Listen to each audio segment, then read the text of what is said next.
नमस्कार, मंडी.com में आपका स्वागत है। मैं हूं पवन कुमार। देश का आम बजट आने ही वाला है और हर बात बजट में निगाहें रहती हैं कि इस बजट में किसानों के हाथ क्या लगने वाला है। नया ज़माना है, किसानों को भी पैसे की ज़रूरत है, वो भी उसकी चाह में है। लगातार मार्केट में रिफॉर्म्स की ज़रूरत है, सरकार कोशिश भी कर रही है। किसानों को मंडी से कैसे जोड़ा जाए, किसानों की आमदनी कैसे बढ़ाया जाए, ये सरकार के एजेंडे पे है। आज की तारीख में मंडी केवल मंडी नहीं है, बल्कि मंडी वो जगह है जहां इंटीग्रेट करने से किसानों की आमदनी में कई गुना इजाफा हो सकता है। तो सरकार की निगाह भी उस पर है, सरकार कोशिश भी कर रही है। बजट में उसके लिए क्या होगा, उसके लिए क्या प्रावधान होंगे, उसका क्या उद्देश्य होगा, किन किन को किसान को कैसे उसके साथ इंटीग्रेट किया जाएगा, इन सब पे बात करेंगे। और इन सब पे बात करने के लिए हमारे साथ आज दो बेहद ख़ास मेहमान हैं।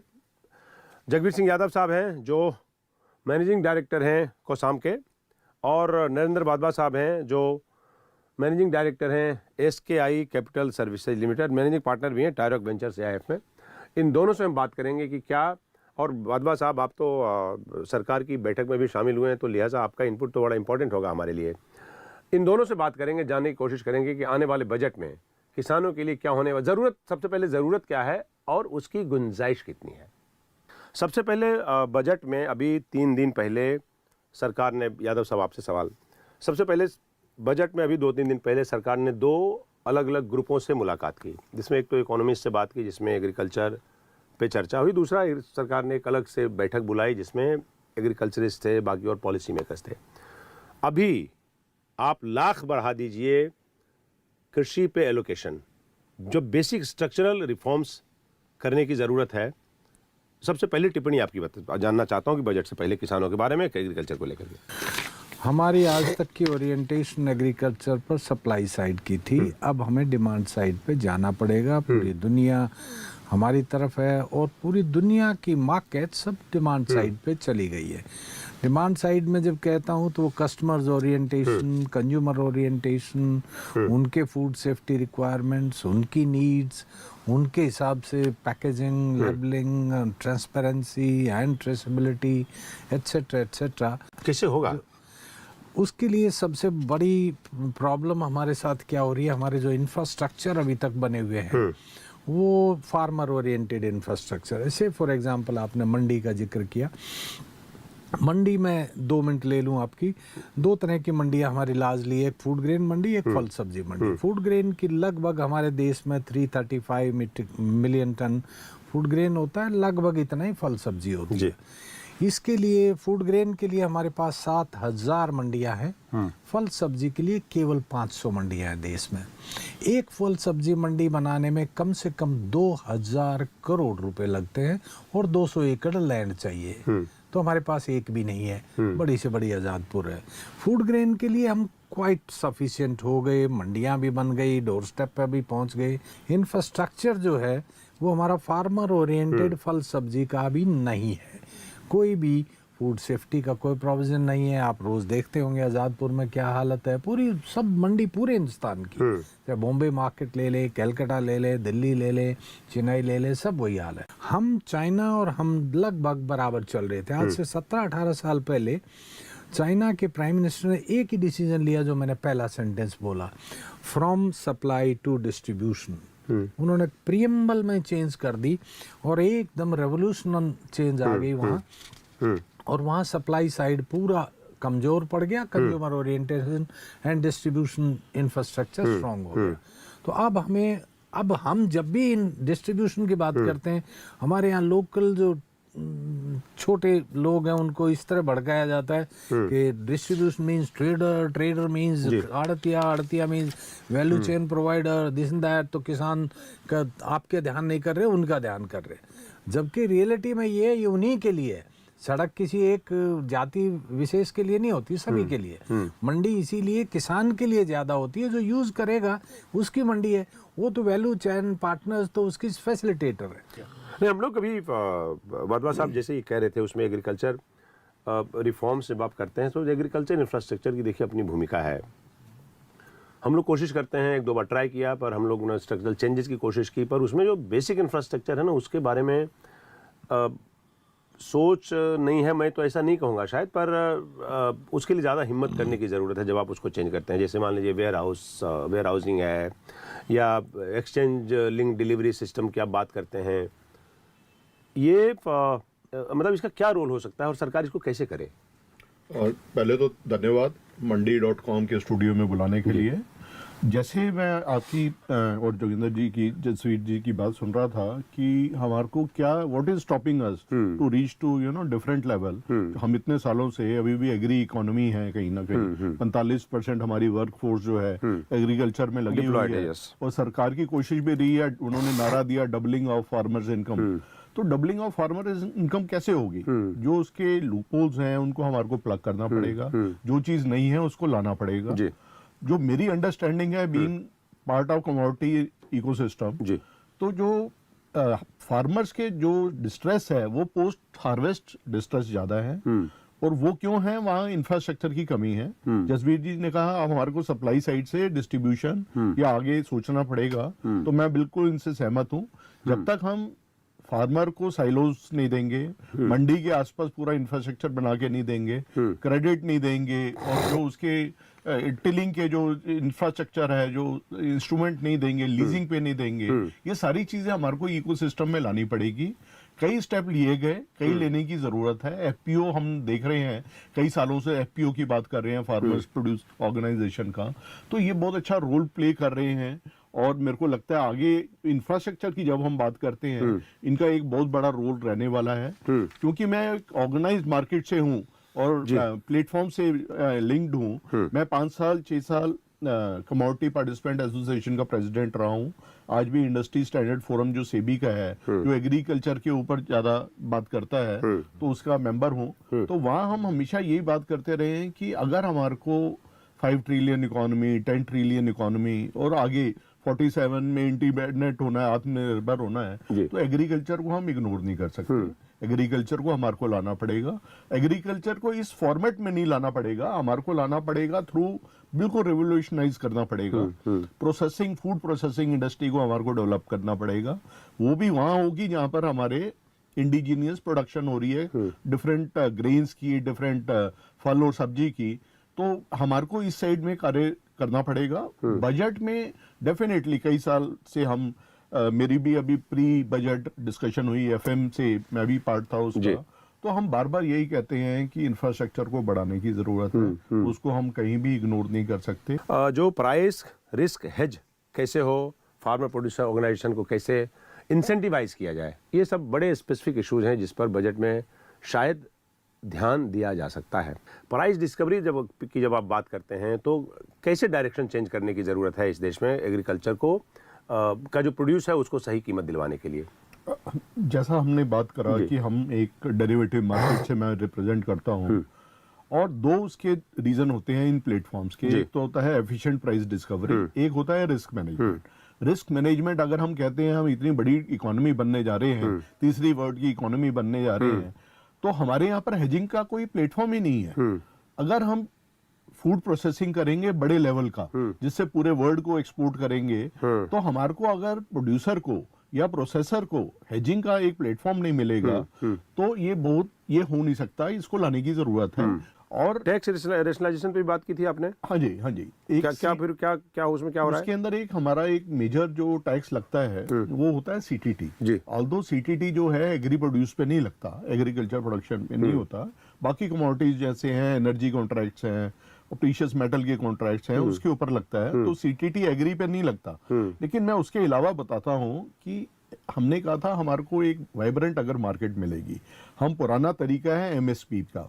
एमएसपी से हम क्या अचीव करना चाहते हैं? अगर प्राइसेस नीचे आए तो हम किसान को वो वाला प्राइस देना चाहते हैं जिसको हम एमएसपी कहते हैं। हमने उनको अल्टरनेटिव बताया था, अगर आपकी वाइब्रेंट मार्केट होती है तो आप क्या करिए, एक पुट ऑप्शन जो है, एक टर्म है फाइनेंशियल मार्केट की, पुट ऑप्शन जो है वो किसान को लेकर दे दीजिए। वो पुट ऑप्शन का मतलब क्या होता है? अगर एक पर्टिकुलर प्राइस से अगर प्राइस नीचे आ जाता है तो जो मार्केट है उसको पैसे देगी, गवर्नमेंट को पैसे देने की जरूरत नहीं है। इट इज जस्ट लाइक जैसे आप एक इंश्योरेंस खरीदते हो, अगर एक्सीडेंट होगा तो वो जो प्राइस, जो उसकी कंपनसेशन है, वो सारे मिलकर देंगे, कलेक्टिव इंश्योरेंस का बिजनेस यही होता है कि सबसे आप प्रीमियम इकट्ठे करते हैं, जिसको लॉस होता है वो वाला प्रीमियम उसको दे देते हो जी। तो इसी तरह ये पुट ऑप्शन का है, आप सबसे प्रीमियम इकट्ठे करोगे, आप उसको गवर्नमेंट उसको इकट्ठा करके किसानों को दे दे कि अगर आपका वीट का प्राइस, इसका गेहूं का प्राइस अगर नीचे आता है इतने प्राइस से, तो आपकी पुट ऑप्शन है, आप मार्केट में जाइए उतना प्राइस ले लीजिए। उसके अंदर उसमें क्या है, वेयर हाउसिंग करने की जरूरत नहीं है आपको, इतने बड़े बड़े जो सिस्टम बनाया हुआ है एमएसपी से रिलेटेड वो करने की जरूरत नहीं है। फाइनेंशियल मार्केट इसका आपको, ये मॉडर्न तरीका है एमएसपी को रिप्लेस करने का, जो कि हमने अपने बजट में दिया। यादव साहब, एक बड़ा ट्रेडिशनल सोच है कि जो जैसे एमएसपी की हम लोग बात करते हैं, जैसे किसान में कोई नया रिफॉर्म्स आप करते हैं, कोई नया तरीका आप अपनाते हैं, जैसे उसको मार्केट से आप जोड़ने की कोशिश करते हैं, कमोडिटी मार्केट और derivatives, what ever you might call it, मैं ये कह रहा हूँ कि उसमें एक फोर्स है जो कहता है कि साहब ये जो है इसका मतलब कुछ ठीक नहीं हो रहा है, उससे हम कैसे बाहर निकलें, कैसे ग्लोबल बेस्ट प्रैक्टिसेस से कैसे जोड़ा जाए मार्केट को? बहुत अच्छा। जब हम उन जैसा आउटपुट चाहते हैं, जैसे मान लीजिए एग्जांपल देता हूं मैं साउथ ईस्ट एशिया का, जब आप जब मलेशिया का एग्जांपल लेंगे तो मलेशिया जैसा फायदा भी होगा, पर यह है कि हम जैसे उधर कदम रखते हैं तो लगता है कि साहब ये तो बहुत डरावनी सी जगह है, सरकार के लिए बड़ा मुश्किल होता है, कैसे ठीक होगा ये? बहुत सही कहा आपने। सो मैं कई बार देखता रहता हूँ हमारे लॉज के, एपीएमसी एक्ट के इंडियन कॉन्टेक्स्ट में सबसे बढ़िया मॉडल कहाँ है, तो मैं देखता रहता हूँ। तो मुझे, जैसे मैं रेफर करूंगा यहाँ Cape Town market, Johannesburg market, south African market, वो क्या करते हैं, वो कहते हैं ठीक है हमने एक ही मार्केट के 4 पोर्शन बना दिए, क्या हम नहीं कर सकते, छोटा सा रिफॉर्म की बात है कि हर एंटिटी सेपरेटली रजिस्टर्ड होगी, कमीशन एजेंट अलग, ये कमीशन मार्केट है, यहाँ कमीशन मार्केट है, कमीशन के एंगल से हैंडल कीजिए, commission would be shared between the APMC and the commission agent and you will charge and infrastructure accordingly designed according to commission agent. Second part आता है माशा को, डिस्ट्रीब्यूटर्स, स्मॉल रिटेलर्स एंड उनका अलग है। तीसरा सेक्शन आता है जो फूड का है, मींस रेडी टू ईट या प्रोसेस्ड और bottled and packed and dairy meat, poultry and वो सेक्शन, उसका अलग सेक्शन है।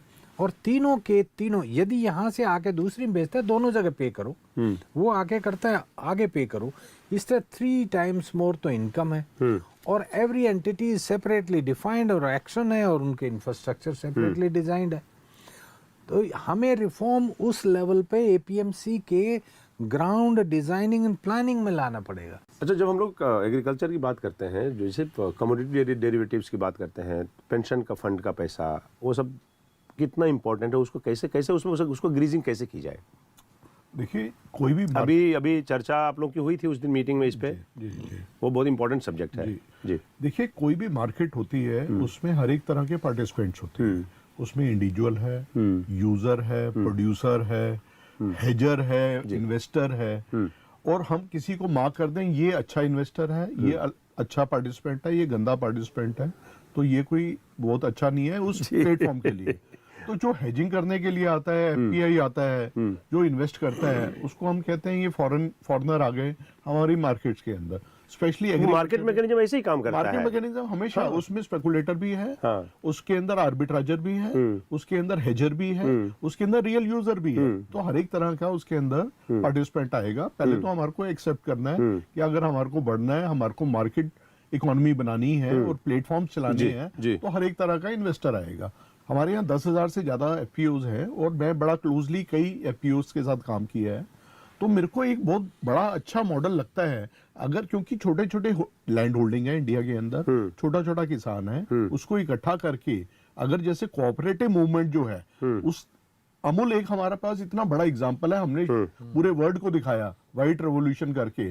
आज की डेट में वो हिंदुस्तान लीवर से ज्यादा उसका वॉल्यूम है और ज्यादा उसकी प्रॉफिटेबिलिटी है। वही मॉडल हम एफपीओ को छोटे साइज में क्यों नहीं लेकर आते, चाहे वो एग्रीकल्चर प्रोड्यूस है, प्रोसेसिंग की है, चाहे वो वेजिटेबल हो, फ्रूट्स हो या ग्रेन्स हो। तो एक बहुत अच्छा मॉडल मेरे को इंडिविजुअली लगता है। मैं 2-3 एफपीओ जो कि बहुत सक्सेसफुल चल रही हैं उनको देखता हूं, जिसके अंदर पॉलिटिकल कोई वो लिंकेज नहीं है कि एक ग्राम सभा का मुखिया जो है वो एफपीओ चला रहा है या उससे बड़ा जो है वो मुखिया चला रहा है। इंडिपेंडेंट बिजनेस और जो किसान है वो चला रहे हैं उसके अंदर। तो बहुत बढ़िया। टर्मरिक की एक एफपीओ है, मैंने पुणे के वहाँ देखी, बहुत अच्छी चल रही है। सबका प्रोड्यूस आता है, प्रोसेसिंग वहाँ डेवलपमेंट हो रही है, जो कि हम दूसरी साइड में देखते हैं R&D है ही नहीं। तो टर्मरिक के अंदर जैसे हम जिंजर एल पढ़ते हैं, मेरे को कई लोग आए, उन्होंने कहा हमने टर्मरिक एल बनाया है, और पूरे वर्ल्ड में एक्सपोर्ट कर रहे हैं इस चीज को। तो ये एफपीओ का सक्सेसफुल मॉडल है, हमारे को रिप्लिकेट करने हैं डिफरेंट उसके अंदर। चलिए यादव साहब, ये एक सवाल जो बार बार किसानों के, जैसे मान लीजिए इनकम बढ़ाने की हम लोग बात करते हैं, जो रूरल एरियाज में जैसे फाइनेंशियल इंक्लूजन की आप बात करते हैं, बहुत सारा काम हुआ है फाइनेंशियल इंक्लूजन पे पिछले 10-15 साल में, उसमें कोई डाउट नहीं है। उसमें सभी का रोल है, बैंकिंग का रोल है, एनबीएफसी का रोल है, इंश्योरेंस कंपनी का रोल है। जो सरकार की ये टॉप प्रायोरिटी है, जब तक आप ये नहीं करेंगे तब तक आपको किसानों के लिए एक्सेस का काम करता है। किस तरह के रिफॉर्म्स आप सजेस्ट करते हैं, इमेजिन करते हैं? एक तो मार्केट से जो ट्रेडिशनल एपीएमसी एक्ट में ही जो बना हुआ है, विंडो के अंदर विंडो, विंडो के अंदर विंडो, विंडो के अंदर विंडो, ये एक ऑप्शनल होना चाहिए कि आप जाना चाहें तो सरकार की मंडियों में भी चले जाएं, अदरवाइज प्राइवेट मंडी भी उतनी ही साथ साथ पैरेलल डेवलप करनी चाहिए, और वो भी पैरेलल कोई जाना चाहे तो वहाँ भी जाए।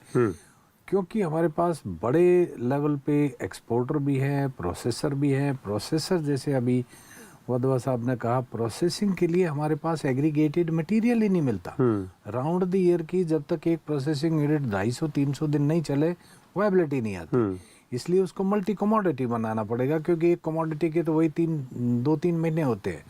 तो मल्टी कमोडिटी लेने के लिए हमें लार्ज स्केल वेयर हाउस चाहिए, एग्रीगेशन चाहिए, और वो जब उसको अलाउ करें तो एक्सपोर्टर अलग, प्रोसेसर्स अलग, लोकल डिस्ट्रीब्यूटर्स अलग, एंड इंटरस्टेट ट्रेडर वो सेपरेट।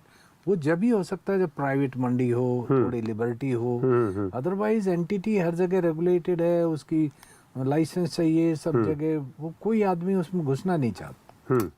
तो एक तो private market is must. Without private market मुझे नहीं लगता कोई भी दूसरा कंपटीशन एपीएमसी मार्केट के बगल में खड़ा हो सकता है। वधवा साहब, एक बड़ी मैंने देखा बहुत अखबारों में कवरेज, जिसको आउट ऑफ प्रोपोर्शन एम्पलीफाई करके